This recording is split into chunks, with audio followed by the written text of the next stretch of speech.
दिल्ली के पूर्व CP SN Srivastava से बातचीत की तीसरी कड़ी में आपका स्वागत है। पहले दो कड़ियों में हमने दिल्ली की महत्वपूर्ण घटनाओं और जम्मू कश्मीर के आतंकवादी और पत्थरबाजी घटनाओं के बारे में जाना था। इस वीडियो में जानिए दिल्ली के दंगों के बारे में और भी बहुत सारी वो बातें जो अब तक आप कहीं से भी न जानते होंगे, न सुना होगा और न पढ़ा होगा। तो जल्दी से इस चैनल को सब्सक्राइब कीजिए और इस वीडियो के अंत तक बने रहिएगा क्योंकि कल और इम्पोर्टेंट वीडियो आने वाला है। नमस्कार, मैं हूं आलोक वर्मा और आज का ये वीडियो काफ़ी इंटरेस्टिंग होने वाला है क्योंकि आज मेरे साथ एक ऐसी शख्सियत मौजूद हैं जो केवल जम्मू कश्मीर ही नहीं, दिल्ली के लोकल लॉ एंड ऑर्डर से लेकर टेररिस्ट गतिविधियां तक और कोरोना काल तक पुलिस के चीफ रहे हैं। इस वीडियो में उनसे ऐसी कई बातें सुनने को मिलेंगी जो शायद कभी आपने किसी अखबार में, टीवी में या किसी और से ना सुना हो। इसलिए वीडियो में बने रहिएगा और वीडियो को लाइक कीजिएगा, चैनल को भी सब्सक्राइब कर दीजिएगा क्योंकि आज हमारे साथ हैं दिल्ली के पूर्व police commissioner SN Srivastava. Sir, आपका स्वागत है। बहुत बहुत धन्यवाद। सर, अब आते हैं हम दिल्ली में अचानक आपको तब दिल्ली पुलिस का फिर से कमान दिया गया और स्पेशली आपको भेजा गया जब दिल्ली जल रही थी, खासकर जमुना पार के इलाके जल रहे थे और बहुत बुरी तरह जल रहे थे कई दिनों से। और उसकी आपने न केवल कंट्रोल किया बल्कि इन्वेस्टिगेशन भी आपके समय में ही हुआ और कई मामले, चार्जशीट भी आपके सामने हुए। उसमें आपने एक बहुत बड़ी टीम और बहुत टेक्नोलॉजी का भी सहारा लिया था। उसकी ऐसी कौन कौन सी बातें थी जो काफ़ी चैलेंज थी शुरू में जब आप आए, जब भीड़ एकदम सड़क पे थी और इन्वेस्टिगेशन के दौरान? देखिए, हमें भीड़ को कंट्रोल करने में ज़्यादा समय नहीं लगा, ऑलमोस्ट ओवरनाइट हो गया। उसके बाद एक कॉन्फिडेंस बिल्डिंग करना बहुत ज़रूरी था ताकि लोग अपने घरों को जाएं, सिचुएशन नॉर्मलाइज हो और कोई भी ऐसी छोटी मोटी घटना ना हो जिससे लोगों में वो डर बना रहे। वो सब खत्म होने के बाद सबसे हमारे पास वो था कि इस केसेस का इन्वेस्टिगेशन हो, अच्छी तरह से हो। 53 लोग मारे गए, करीब 400 लोग घायल हो गए, अगर ये 400 का फिगर मुझे ठीक याद है तो। और इसमें काफ़ी पब्लिक प्रॉपर्टी, प्राइवेट प्रॉपर्टी का नुकसान हुआ। ये जो दंगे हुए थे ये नेचुरल नहीं था, ये करवाया गया था जानबूझ करके। ये हमें बिल्कुल देखने से पता चल जाता है कि करवाया गया है। इसके पीछे कौन है उस तक जाना भी बहुत ज़रूरी था। तो इन सब चीज़ों के लिए लोगों की डेथ हुई और दंगे कौन करवाए थे, इसके लिए हमने एक ओपन सा रखा कि कोई हमें शिकायत ना हो कि हमारा केस दर्ज ना हुआ। हमने कहा कि आप बाई मेल भी भेज सकते हो, आप किसी भी थाने में जाकर केस रजिस्टर करा सकते हो। और वहाँ पे तो सीनियर अधिकारी भी रखा वहाँ पे ताकि जो अक्सर कंप्लेंट हो जाती कि केस दर्ज नहीं हुआ। 755 केसेस दर्ज हुए, करीब 7 से 8 हज़ार लोग अरेस्ट हुए। हमारे पास सबसे वो था कि इतने तो केस दर्ज कर लिया, हमारी क्वालिटी ऑफ इन्वेस्टिगेशन कैसे अच्छा बनाए रखें हम। तो एक केस जो उस पर था कि इसके पीछे कौन था दंगा कराने वाला केस, एक अलग से केस रजिस्टर करके उसको स्पेशल सेल में सिर्फ एक केस दर्ज किया और जिसमें गहराई से जांच हो, जिसमें टेक्नोलॉजी का बहुत ज़्यादा इस्तेमाल हो, जो भी पॉसिबल है। तो 7-8 किस्म के जो हमें याद है टेक्नोलॉजी का इस्तेमाल करते हुए हमने वो किया, वो केस जिसमें आज तक भी बेल नहीं मिला है। वो दर्शाता है कि कितना अच्छा इन्वेस्टिगेशन हुआ। उसके अलावा जो डेथ्स हुए थे 53 केसेस और भी इम्पोर्टेंट केसेस, उसको हमने शिफ्ट किया क्राइम ब्रांच को। वहाँ पे अच्छे हमारे इन्वेस्टिगेटिंग स्टाफ्स हैं, तो क्राइम ब्रांच में भी इन्वेस्टिगेशन भी अच्छा हुआ और वो भी केसेस में काफ़ी हमें सक्सेस मिला। बाकी केस में हमें पूरा वो था कि इसमें क्वालिटी कैसे सुधारा जाए। बड़े लार्ज नंबर ऑफ केसेस थे। तो हमने एक डायरेक्शंस भी इशू किए थे कि इन केसेस में ये चीज़ें आप ध्यान रखो ताकि क्वालिटी हो। किस प्रकार से एसएचओ और एसीपी का इन्वॉल्वमेंट बढ़ाया जाए, सीनियर अधिकारियों को इन्वॉल्वमेंट बढ़ाया जाता है कि केसेस की क्वालिटी बढ़ा रहे। लेकिन हमारा जो मोस्ट इम्पॉर्टेंट केस है जो स्पेशल सेल में और क्राइम ब्रांच में है, उसको बार बार मैं रिव्यू करता था कि कैसा चल रहा है, और हमें खुशी है कि वो उन केसेस का इन्वेस्टिगेशन अच्छा हुआ है। सर, आपके सीपी टेन्योर में पुलिस कमिश्नर जब आप थे तो काफ़ी चैलेंजेज आए सामने, और इन चैलेंजों के बीच में मतलब कोरोना काल भी था, किसान आंदोलन भी था, बाकी सारी चीज़ें भी थी, क्राइम भी था। तो उस काल में जब चारों तरफ चैलेंज ही चैलेंज था, आपने दिल्ली पुलिस को दिल की पुलिस का नाम दिया। ये ख्याल कहाँ से आया, ये आइडिया कहाँ से आया, और दिल की पुलिस बताने की जरूरत क्यों पड़ी या क्यों ये बताया गया? देखिए, जब दिल की पुलिस अपने अफसरों से बातचीत हो रहा था तो उसमें ये इस प्रकार का एक नाम अचानक सामने आया। हमने देखा कि हमारी दिल्ली पिछले कुछ महीनों से एक जो दिल्ली के पब्लिक है प्रेशर में रही, राइट्स हुए, उसके पहले कई जगह प्रोटेस्ट हुए। हमें लोगों के साथ अब हमारा नाता अच्छा हो, आखिरकार जो भी कर रहे हैं हम पब्लिक के लिए तो कर रहे हैं। रात को कोई सिपाही अगर मान लीजिए गश्त करता है तो लोगों की सुरक्षा के लिए तो कर रहा है। कोई सिपाही अपनी जान गंवाता है तो लोगों की सुरक्षा के लिए तो करता है।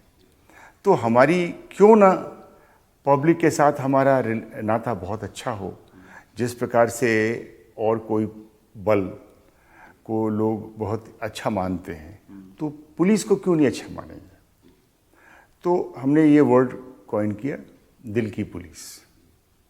दूसरा, इस कॉइनेज से, दिल की पुलिस की का रखने से हमारे लोगों में भी एक मैसेज गया कि हमें सद्भावना के साथ, प्यार के साथ लोगों का ध्यान रखना है। और उसी प्रकार से हमने एक और चीज़ जो इससे अलग हट के, लेकिन इसी कि हमारे जवान जो है, हमारे ऑफिसर्स भी हैं, वे भी तो काम कर रहे हैं, अपना पूरा समय दे रहे हैं, उनका भी तो ध्यान रखना चाहिए। कोरोना काल आया, हमने उनका बहुत ध्यान रखा। काम में जो अच्छा किया उसको बहुत ही प्रोत्साहन के तौर पे उन्हें इनाम रिवॉर्ड भी दिया। ऐसे ऐसे स्कीम्स लाए हमने। एक इंश्योरेंस का स्कीम लाया कि बिना प्रीमियम दिए हुए जो 5 लाख का इंश्योरेंस होता था उसको 28 लाख किया नॉर्मल डेथ के लिए। जो एक्सीडेंटल डेथ में जो पहले 30 लाख होता था उसको 78 किया। तो जब हमने हमारे अपने जवानों के लिए काम करूँगा, हमारे अफसरों के लिए काम करूँगा, तो वे भी तो उससे प्रभावित होकर के वे भी तो कुछ काम करेंगे जो पब्लिक के। तो ये सारा जो है वो दिल की पुलिस के दायरे में काम हुआ। इसी तरह से इंसानियत से जुड़ा एक और मिशन आपने शुरू करवाया था, मिसिंग चिल्ड्रंस का। उसमें आपने आउट ऑफ टर्म प्रमोशन का भी प्रावधान किया था कि जो इतने बच्चे ढूंढेगा उसको हम प्रमोट करेंगे। वो भी ख्याल कहाँ से आया था आपको और कैसे उसकी शुरुआत हुई? देखिए, हमने देखा कि कई केसेस में बच्चे गुम हो गए, लड़कियां गुम हो गई, और उसमें जितना प्रयास होना चाहिए इतना प्रयास नहीं हो रहा है। कुछ केसेस कोर्ट में भी गए, वहाँ से भी सुनने में आया।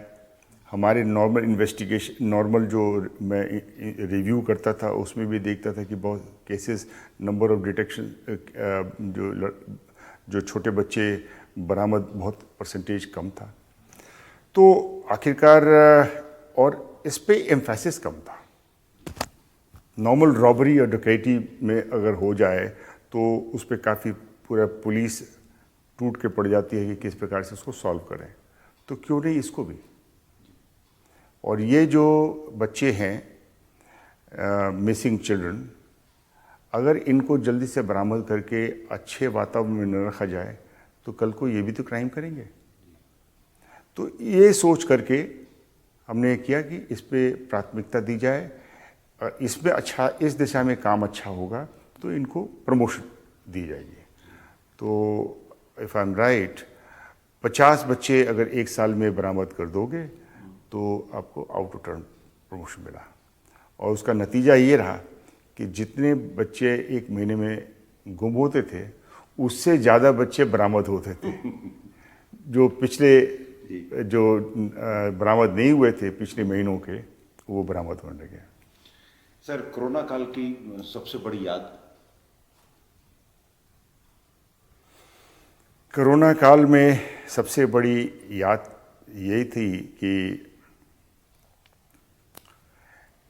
इतना मेहनत किया और हर एक एक को पे ध्यान हमने ये भी किया कि जो कोई भी पुलिसकर्मी अगर उसको तबीयत खराब हो तो तुरंत रिपोर्ट करे, एसएचओ को रिपोर्ट करे या अपने कंसर्न अगर मान ले थाने के अलावा कहीं है तो अपने इंस्पेक्टर को रिपोर्ट करे। और एसएचओ काम था तुरंत उसको टेस्ट कराए, अगर वो उसमें टेस्ट में थोड़ी सी भी उसको है तो उसको आइसोलेट कर दे। इस प्रकार की चीज़ें थी, पूरा ध्यान से किया गया था। इसमें भी एक हमारा पुलिसकर्मी था जिसकी मौत हुई, पहली कोरोना से पहली डेथ हुई, तो शायद उसने इतना ध्यान नहीं दिया था। तो उस समय हमें खराब लगा कि इतना करने के बावजूद भी एक का डेथ हो गया, तो कैसे इसको और सुदृढ़ बनाए। उसके बाद और भी स्टेप्स लेता रहा। Sir, being a police leader, police chief, जब इस तरह का कोई हादसा होता है, जब कोई पुलिसकर्मी किसी हादसे से, किसी बीमारी से या ड्यूटी पे मारा जाता है, उसकी मौत होती है, तो एज सीपी कैसा लगता है? लगता है कि अपना ही एक बृहद परिवार का एक सदस्य चला गया, और जो कि ना होना चाहिए, क्योंकि उससे पुलिस बल में जरूर ही उसकी जो उसकी हम क्या कहें, एक डिमोटिवेशन होता है, तो वैसा ना रहे, सभी मोटिवेटेड फील करें, वही तो चेष्टा होती है।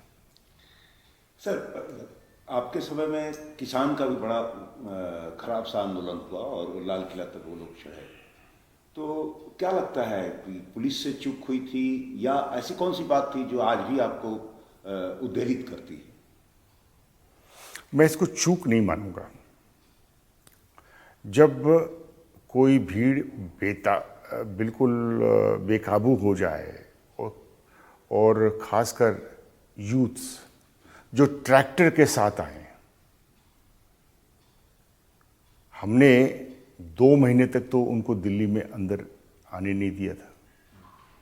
अब इस बार क्या हुआ कि इसको एक किसानों के जो लीडर्स हैं उनके साथ बातचीत हुई, समझौता हुआ, रिटर्न समझौता हुआ, जिस पे उन्होंने दस्तखत किया और कि हम एक दिए हुए रास्ते से ही हम जाएंगे और वापस फिर हरियाणा को चले जाएंगे। उनके लिए रास्ता बनाया गया। जाहिर है कि उनको उनके वादे के अनुसार ही उनको रास्ता दिया गया।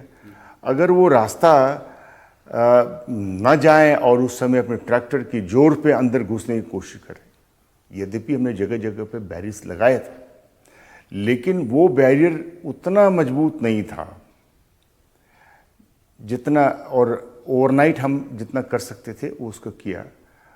तो इस प्रकार से अंदर आए, ठीक है, किया, लेकिन इसी का परिणाम है कि वो जो किसान आंदोलन जो पूरे पीक पे था उसके बाद से धीरे धीरे कम हो गया और उनको जो लोगों की जो सिंपैथी थी, लोगों का जो विश्वास था, वो हट गया और ख़त्म हो गया। सर, स्पेशल सेल का स्पेशल कमिश्नर रहते हुए अगर आपको आपसे पूछा जाए कि स्पेशल सेल का स्पेशल कमिश्नर रहते हुए और फिर पुलिस का चीफ बनते हुए ऐसा कौन सा केस था जिसने नीचे से लेकर ऊपर तक यानी सरकार तक के कान खड़े कर दिए थे और एक तरीके से आप लोग हिल गए थे, फिर वो केस कैसे सॉल्व हुआ? देखिए, जहाँ तक उस दौरान में स्पेशल सेल के दौरान में दिल्ली में ऐसा कोई टेररिस्ट क्राइम नहीं हुआ। इनफैक्ट टेररिस्ट क्राइम मेरे ज्वाइन करने के बाद कोई दिल्ली में टेररिस्ट क्राइम हुआ ही नहीं। छोटे मोटे हुए होंगे बहुत बाद में, लेकिन उससे करीब 5 साल तक तो ऐसा कुछ हुआ नहीं। हमने एक अच्छा केस के तौर पे, जिसमें हमें काफ़ी खुशी है, ये 1 अगस्त 2012 में पुणे में एक ब्लास्ट हुआ था और वो 7 जगहों पे ब्लास्ट हुआ था।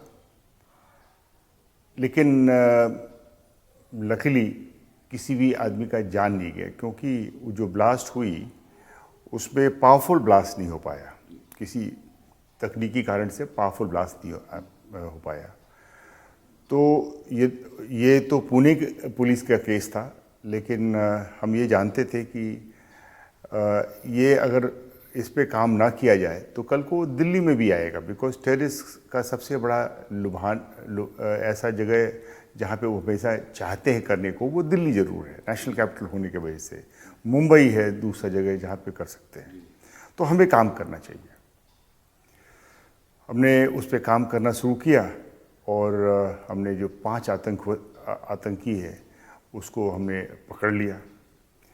और इसमें हम ये पूरा केस हम लोगों का खुद का किया था, यहाँ तक कि जो देश के नेशनल इंटेलिजेंस एजेंसीज़ हैं उनको भी इसके बारे में कोई जानकारी नहीं थी। और तो हमें काफ़ी खुशी मिली कि ये सब केसेस दिल्ली पुलिस को ऐसा एक सुपीरियर पुलिस फोर्स है जो कि अपने बलबूते पे दूर दराज के केसेस को भी सॉल्व कर सकती है। तो अगर आप शेयर करना चाहें कि वो कौन सा सुराग था जिसने इन 5 आतंकवादियों तक पुलिस को पहुंचा दिया? उसमें हम लोगों ने उसी दौरान हम लोगों ने कुछ ऐसे बड़े आतंकियों से हमारा एक तरीके से बातचीत हो गई थी।